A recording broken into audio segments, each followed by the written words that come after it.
¿Qué tal? ¿Cómo está? Sea bienvenido al presente resumen semanal de Senado Noticias. Como siempre revisamos lo mejor de la semana del trabajo legislativo, tanto de comisiones y los proyectos que fueron debatidos por la sala de sesiones en formato telemático. Soy Betsabe Fuentes, vamos a revisar noticias. Y comenzamos con la revisión de noticias. Las listas de espera, reforma a las ISAPRES y las prioridades legislativas en tiempos de pandemia fueron algunos de los temas abordados por el ministro Enrique París en su primera reunión con la Comisión de Salud del Senado. Los detalles a continuación. El tema de la necesidad de hacer PCR en los establecimientos de larga estadía. Yo voy a ser majadero en esto porque acá tenemos una debilidad.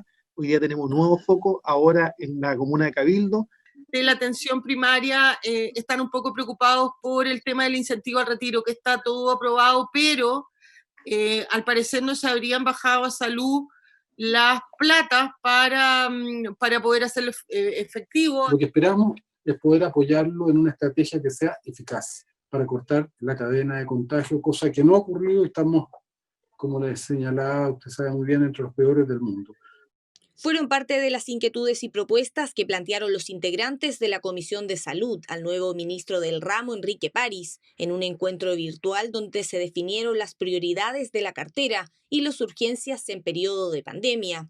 Uno de los temas lo planteó el senador Rabindranath Quinteros, quien solicitó al ministro la suspensión de las obras del hospital de Ancud. Hay preocupación por los más de 100 casos confirmados con COVID-19. A raíz de la petición que están solicitando de postergar el reinicio de las obras del hospital a raíz de la cantidad de trabajadores que llegan de la zona central a la ciudad. Así que voy a preocuparme de eso, aunque el intendente no quiera, vamos a suspender esa faena justamente por razones sanitarias, ¿de acuerdo?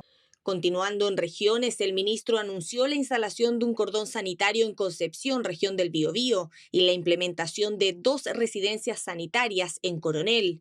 Respecto a la detección de casos, París aseguró que a la fecha se han realizado más de 1 millón de exámenes PCR y que hay un centenar de laboratorios disponibles para la toma de muestras. Manifestó además su disposición a probar nuevos métodos de tratamiento contra el COVID-19. En la sesión también hubo espacios para evaluaciones. Yo tengo que tratar de respetar lo que hizo Mañalich, porque realmente hizo cosas buenas también. Por otro lado, obviamente corregir las cosas que yo mismo critiqué. Yo mismo critiqué la frase del retorno seguro, yo mismo critiqué la frase de la vuelta a la normalidad. La senadora Carolina Goich, presidenta de la comisión, solicitó se pueda avanzar en la activación automática de la cobertura adicional para enfermedades catastróficas CAEC para los pacientes de ISAPRES con COVID-19. En la situación de angustia de la familia, de urgencia, en muchos casos la tramitación impide que se use un beneficio por el cual además se cotiza. Entonces, si eso que ya se lo planteamos al superintendente se pudiera revisar, creo que sería un buen aporte también. De hecho, han ocurrido confusiones porque hay gente que ha entrado y que no se le ha aplicado y que han salido con una cuenta gigantesca, en circunstancia que el valor que fijó el Ministerio de Salud es el valor FONASA para todo, clínicas, hospitales, no se puede cobrar más que eso. Primer encuentro con la Comisión de Salud, donde además el ministro manifestó su disposición a avanzar en materias legislativas, como el proyecto de reforma a las ISAPRES, FONASA, Ley Nacional del Cáncer. Anunció además la urgencia al proyecto de ley de etiquetado de alcoholes y que se trabajará en un plan especial para atender las listas de espera que se han visto retrasadas producto de la pandemia.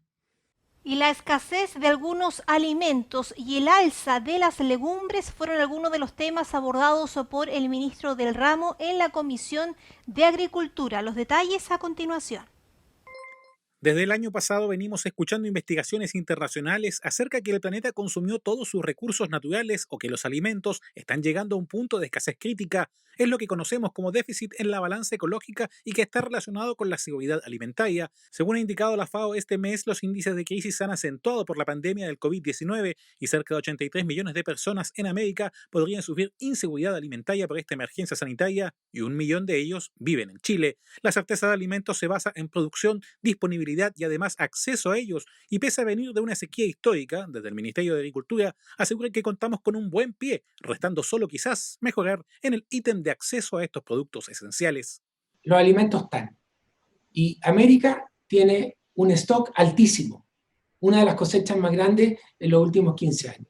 Y Chile, a pesar de haber enfrentado la sequía más grande de la historia de nuestro país, tiene un 8 o 10% menos de volumen, esto es un dato bien general, que un año normal, lo que es muy bueno. El propósito es que el acceso sea físico, social y económico a alimentos suficientes, seguros y nutritivos para cubrir las necesidades nutricionales básicas para una vida sana y activa, y con un cambio de conductas también alimentaria en modo cuarentena. Este es un tema que preocupa.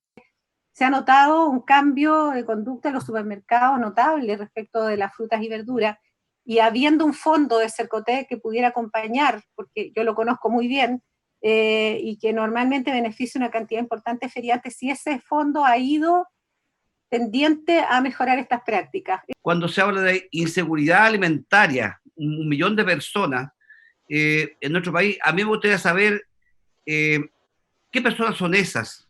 ¿Por qué hablamos de inseguridad alimentaria en un país tan productivo, tan rico en producción de productos agrícolas y de todo tipo vegetales? Y es que a raíz del COVID-19, por ejemplo, han habido afirmaciones que nuestro país no tendría suficientes legumbres y con ello ha ocurrido una alza impensada, un escenario que explica el propio ministro en base al aumento de consumo de 200%, la reconversión agrícola en Chile y la tendencia a la comida chatarra.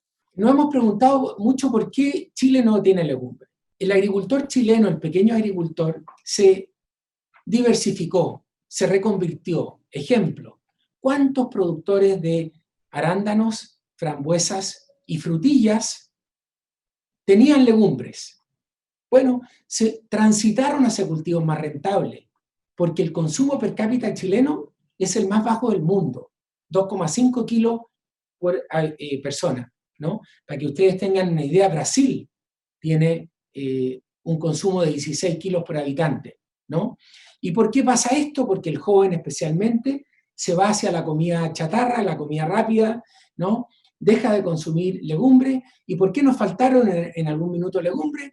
Porque se descubren las legumbres, las personas dejan de alimentarse por proteína animal, carne roja, por un tema de precio, se van a las legumbres, que encuentran ahí la proteína vegetal, aumenta el consumo 200%, volvemos a las legumbres, y se reactivan las importaciones. Disponer de alimentos saludables incluye el desafío de presentarlos a buen precio, una oportunidad entonces para poner a prueba los impulsos al cooperativismo que conduce la autoridad sin repetir los errores del pasado y que se encuentra en una avanzada etapa. Adicionalmente, se confirmó que el postergado censo agrícola durará 3 meses y está agendado a partir del próximo 22 de septiembre. Y seguimos revisando noticias que han marcado la semana en el trabajo legislativo. La Comisión de Hacienda despachó a la sala el proyecto que faculta al Banco Central a comprar bonos del Tesoro Público en el mercado secundario. La medida, de forma excepcional, permite hacer valer esta norma en tiempos de crisis económicos, sobre todo pensando en el futuro de nuestro país en tiempos de pandemia. Todos los detalles en el siguiente informe. La Comisión de Hacienda despachó a la sala la reforma constitucional y las modificaciones a la ley orgánica que faculta al Banco Central para comprar bonos de la Tesorería General de la República en el mercado secundario. Con estas medidas, el instituto emisor busca ampliar su capacidad de inyectar liquidez a la economía, sobre todo en tiempos de crisis, en este caso tras los efectos que puede generar la pandemia, adquiriendo deudas del fisco de forma indirecta, es decir, que hayan sido transadas. Creo que a la larga fue positivo porque se fue generando una socialización de que iba a ser necesario tomar algunas medidas a propósito de la evolución, sobre todo en la parte económica y social que está teniendo y los efectos que tiene la famosa pandemia en nuestro país. No solo en la parte sanitaria, sino en los temas económicos y sociales. Que en este escenario haya habido capacidad del gobierno, del Banco Central, de la Comisión de Hacienda, y espero que así sea el espíritu, para generar algunos cambios que parecían indispensables. Yo no lo minimizo, no digo que esto es una coma o un punto seguido. Yo creo que esto es bien importante y yo por lo menos quería valorar el espíritu para estos efectos. Gracias. Lo hemos dicho, acá estamos velando por algún escenario que comprometa la estabilidad financiera y el banco tiene que tener instrumental para eso. Ojalá, y esto me parece un sentido para entender este proyecto, ojalá esa facultad no la ocupe nunca, pero tiene que estar ahí para poder responder con agilidad, y ese es el tenor de la reforma. Creo que lo que tenemos hoy día en la votación de hoy es más bien un acto de confianza hacia el banco, hacia la manera, y que en buena medida es producto de la manera en que el banco ha funcionado durante, ya vamos para 31 años. Ambas iniciativas, que además tendrán que ser analizadas por la Comisión de Constitución del Senado, contemplan una serie de restricciones al uso de la norma con el fin de mantener su carácter excepcional. Entre ellas, se establece un quórum extraordinario de 4 de los 5 consejeros del Banco Central para aprobar el uso de este instrumento, como también la presencia obligatoria del ministro de Hacienda. Y las novedades en el avance legislativo en la Comisión de Gobierno sobre el proyecto que crea la nueva ONEMI, como también los avances en el debate sobre la reforma al Código de Aguas, son algunos de los temas que revisamos en el siguiente bloque legislativo. La Comisión de Gobierno concluyó con la votación formal de las indicaciones al proyecto conocido como Nueva ONEMI, que de hecho cambió su nombre a Sistema Nacional de Prevención y Respuesta ante Desastres, sustituyendo a la Oficina Nacional de Emergencia. Si bien el texto antes de pasar a sala debe ser analizado por la instancia de Hacienda, por estos días la comisión que preside la senadora Luz Emsberger ultima algunos detalles para despachar definitivamente la iniciativa. El nuevo órgano contará con referentes a nivel nacional, regional, provincial y comunal, aunque será el delegado presidencial quien tenga una potestad mayor que el nuevo gobernador frente a las contingencias. Lo que le pediría es, ojalá una semana, ojalá que la reunión que podamos hacer este jueves, podamos esta semana despacharlo para que lo revise la Secretaría, lo revise el Ejecutivo, conversen algunos errores que podemos haber ocurrido y nosotros en esta última sesión, ¿no es cierto?, si hay algún cambio que requiera, lo hacemos, pero ojalá lo podamos despachar esta semana. Diferentes estadísticas sobre ataques de perros asilvestrados y la comparativa legal internacional fue expuesta por la BCN ante la Comisión de Agricultura, y aunque el Ejecutivo y los senadores mantienen algunas dudas sobre las potestades, ya que se pretende empoderar a los municipios, el fuero legal apunta a que solo se les estaría dando una función más específica dentro de la que ya tiene cada comuna. Las audiencias comenzarían en la siguiente sesión, mientras se coordina internamente cómo enfocar el trámite y los nudos del texto. Que no es solo perro silvestrado lo que habría que plantear, y también coincido con el senador Elizalde, que hay que definir si vamos a incorporar el ganado menor, estamos hablando de ovejas, porcinos y ganado mayor, porque la pérdida para el país, sobre todo en la zona sur, es inmensa. Estamos hablando de agricultores que pierden anualmente 20, 30 cabezas de ganado y que es un patrimonio muy importante, sobre todo en la crisis que estamos viviendo. El subsecretario de la SECPRES, Juan José Osa, describió algunas de las dudas de constitucionalidad que existen en torno al proyecto de reforma al Código de Aguas que revisa precisamente la Comisión de Constitución. Puntos como la extinción de los derechos por no uso, eliminar la posibilidad de disponer de los derechos, porcentajes para el caudal ecológico y la eliminación de la posibilidad de ser indemnizado ante una redistribución de aguas de parte de la autoridad fueron algunos de los puntos tocados en el análisis que continuará en esta comisión.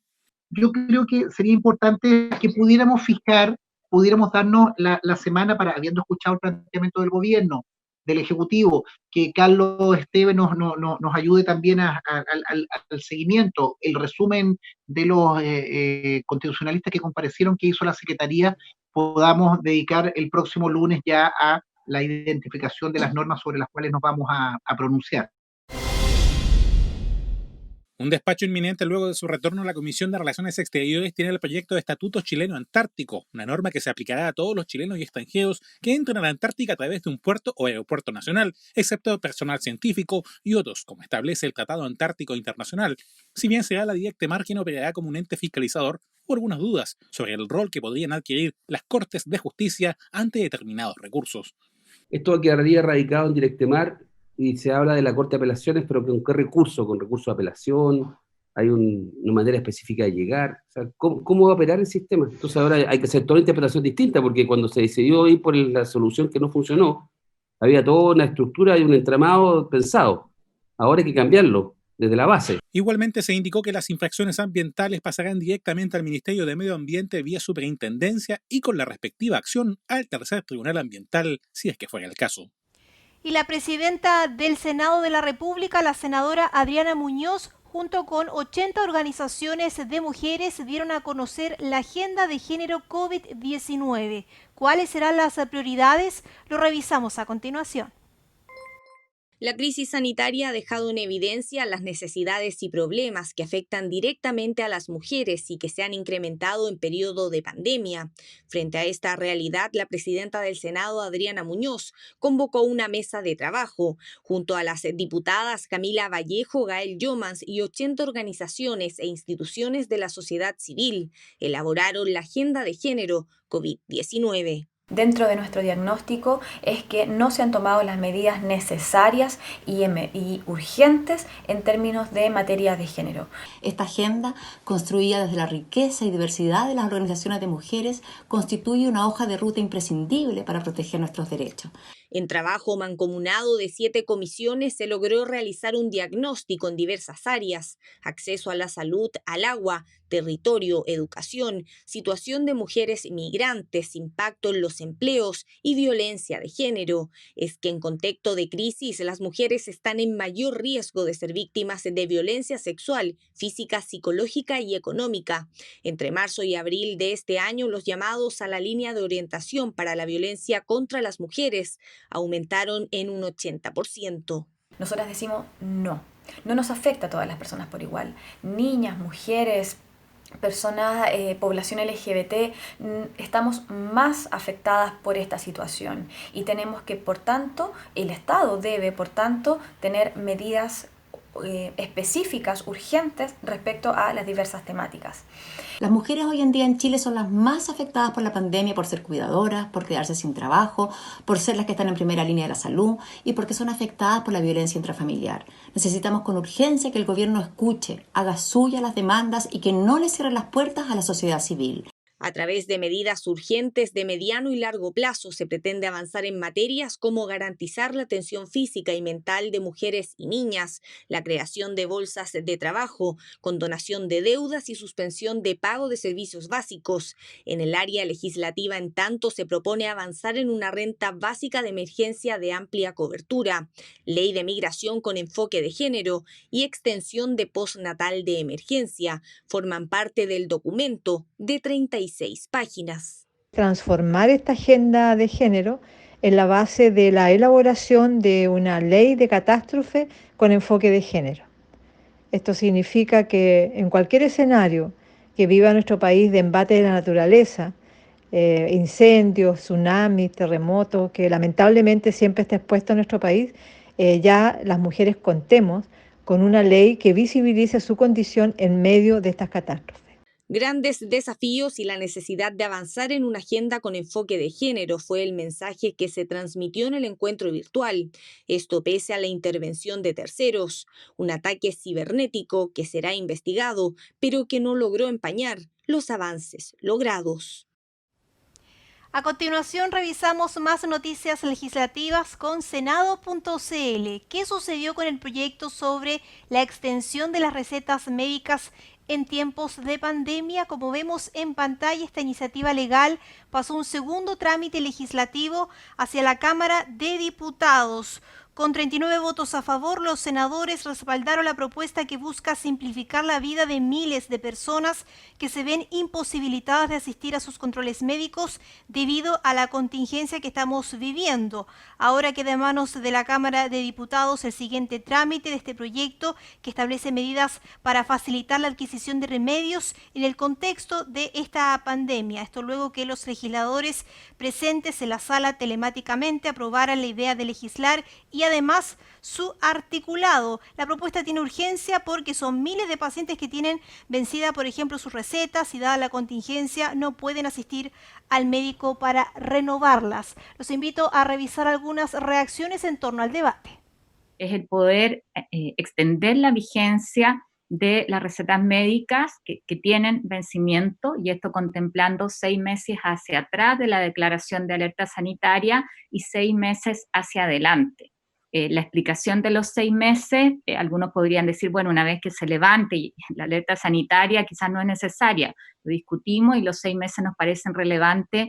Sabemos que post pandemia también va a haber, que ya hay una larga lista de enfermedades auge, todas aquellas enfermedades que hoy día se están postergando, va a venir ahí, y queremos también a todos, particularmente a los enfermos crónicos, protegerlos durante ese tiempo para que no tengan vencida la pandemia que salir inmediatamente a buscar esta receta y tengan el tiempo suficiente para poder acceder a ella. Nos parece que son aportes muy importantes que se hacen en este momento, particularmente a las personas menores de recursos, diría especialmente en los adultos y las adultas mayores, que a partir ya de los 60 años la mujer y de 65 años los hombres, la carga de enfermedad, cerca del 80% de esas personas ya empiezan a tener hipertensión, un número muy importante tienen diabetes, tienen insuficiencia cardíaca o tienen algún tipo de enfermedad crónica, y les es fundamental justamente estos elementos para poder llevar adelante sus vidas. ¿Sí? Y así culminamos con la revisión de noticias que ha marcado estos días en el trabajo legislativo. Más informaciones usted las puede revivir a través de todas nuestras redes sociales que usted ya ve en pantalla. Estamos en Twitter, en Instagram y en nuestro canal de YouTube TV Senado Chile, donde puede ver las comisiones íntegramente, además del debate de la sala de sesiones, nuestras notas de prensa y mucho más. Soy Betsabe Fuentes, nos reencontramos en una próxima oportunidad. Quédese en el canal del Senado.